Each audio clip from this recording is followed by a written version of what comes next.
جی وعلیکم السلام ورحمۃ اللہ وبرکاتہ۔ بھائی نے پوچھا ہے کہ داڑھی اس مقصد کے لیے کہ لمبی آئے، گھنی آئے اور لمبی ہو، اس مقصد کے لیے داڑھی شیو کرانا کیسا ہے؟ یہ ایک شیطانی دھوکہ ہے۔ اللہ رب العزت نے نہ ہمیں اس بات کا مکلف کیا ہے کہ ہم جان بوجھ کر داڑیاں بڑھائیں، یہ نہیں مکلف کیا، بلکہ ہمیں اس بات کا حکم دیا گیا ہے کہ داڑھی کو اس کے حال پر چھوڑیں۔ جس طرح کی داڑھی آئے اس کو اس کی حالت پر رہنے دیا جائے، اور اس کو کاٹا نہ جائے اور اس کو گرہ نہ لگائی جائے۔ ان کاموں کا ہمیں حکم دیا ہے۔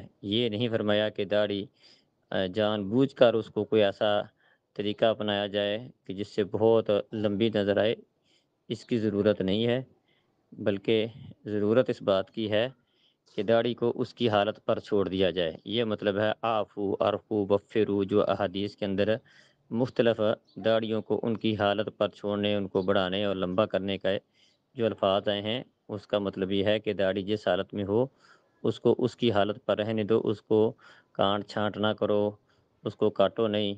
تو یہ مطلب ہے۔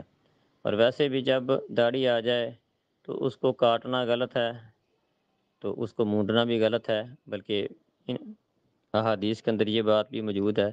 نبی مکرم صلی اللہ علیہ وسلم نے مشرکین کی مخالفت کرنے کا بھی حکم دیا ہے کہ ان کی مخالفت کرو۔ وہ داڑھیوں کو کاٹتے ہیں، بعض مشرک مونڈتے ہیں، تو ان کی مخالفت کا بھی حکم دیا ہے۔ اس لیے صرف اس بات کو بنیاد بنا کر شیو کروانا یہ بالکل شیطانی ایک دھوکہ ہے، اس کی ضرورت نہیں ہے، بلکہ ضرورت اس بات کی ہے کہ داڑھی جس طرح کی ابھی اللہ تعالیٰ دے، اس کو اس کی حالت پہ رہنے دیا جائے، اس کو کاٹا نہ جائے اور اس کو نہ ہی مونڈا جائے۔ واللہ عالم۔ السلام علیکم۔